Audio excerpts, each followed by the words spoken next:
Assalamualaikum warahmatullahi ta'ala wabarakatuh.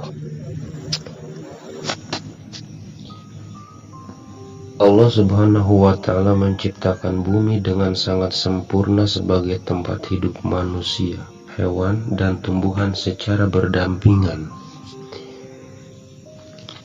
Bumi terdiri dari 70% wilayah lautan dan 30% wilayah daratan, karena seluruh wilayahnya digenangi air laut yang berwarna biru, dan bumi adalah planet biru. Indonesia adalah negeri kita tercinta, dikenal dengan nama resmi Republik Indonesia atau Negara Kesatuan Republik Indonesia. Negara kepulauan di Asia Tenggara yang dilintasi garis khatulistiwa dan berada di antara daratan benua Asia dan Oseania, sehingga dikenal dengan negara lintas benua dan dikenal dengan negara antara Samudra Pasifik dan Samudra Hindia. Indonesia dengan ibu kota negara DKI Jakarta mempunyai 17.504 pulau dengan garis pantai terpanjang kedua di dunia, dan wilayah pesisir Indonesia merupakan rumah untuk ribuan spesies yang berada di dalam lautan. Indonesia mempunyai 700 bahasa, kelompok etniknya mempunyai 1.340 suku bangsa, dan penganut agamanya beraneka ragam, namun 86,70% adalah penganut agama Islam.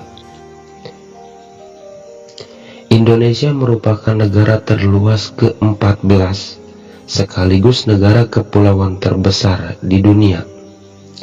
Sejarah Indonesia banyak dipengaruhi oleh bangsa-bangsa pendatang, sehingga konon katanya nama Indonesia pun terlahir bukan dari orang pribumi asli.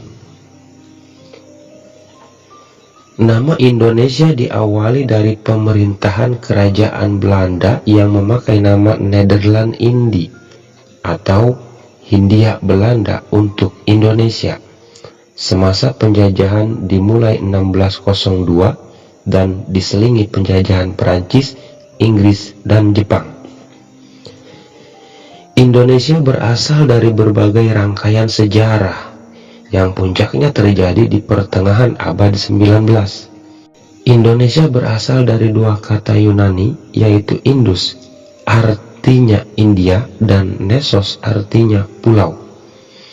Maka arti Indonesia adalah kepulauan India. Kenapa dinamakan kepulauan India? Awalnya seorang pelaut Eropa yang bernama Vasco da Gama pada tahun 1498, ia hanya ingin mencari India saja demi mencari rempah-rempah, karena pada waktu itu India terkenal dengan negara terbesar penghasil rempah-rempah. Dan pelaut pun banyak yang tergiur untuk mencari letak India. Akhirnya seorang Vasco da Gama pun berhasil tiba di India, tepatnya di Kalkuta. Dan pedagang-pedagang lain pun menilik sadar bahwa di sisi timur masih ada kepulauan lain yang juga tak kalah subur dengan India, yaitu Indonesia. Karena masih satu jalur laut antara Indonesia dan India, laut luas yang menjadi tempatnya berlayar pun dia sebut sebagai Samudra Hindia. Karena laut lepas itu merupakan pintu gerbang menuju India, surga rempah-rempah yang didambakan. Nama Indonesia pertama kali muncul pada tahun 1850 di sebuah majalah ilmiah tahunan yang diterbitkan di Singapura. Dan penemunya adalah James R. Logan, seorang sarjana hukum, dan Samuel Windsor, seorang ahli etnologi. Ide atas nama Indonesia itu muncul sehubungan dengan sering tertukarnya nama di wilayah kita dengan tempat lain. Akhirnya mereka berpikir akan nama untuk wilayah kita yang pada waktu itu sedang dalam jajahan Belanda. Seorang Samuel mengusulkan dua nama sebagai nama atas Indonesia. Yang pertama Indonesia, memakai U, dan yang kedua Malayunesia. Seorang Logan akhirnya memilih kata Indonesia untuk wilayah kita. Kemudian Logan pun mengubah huruf U-nya dengan huruf O.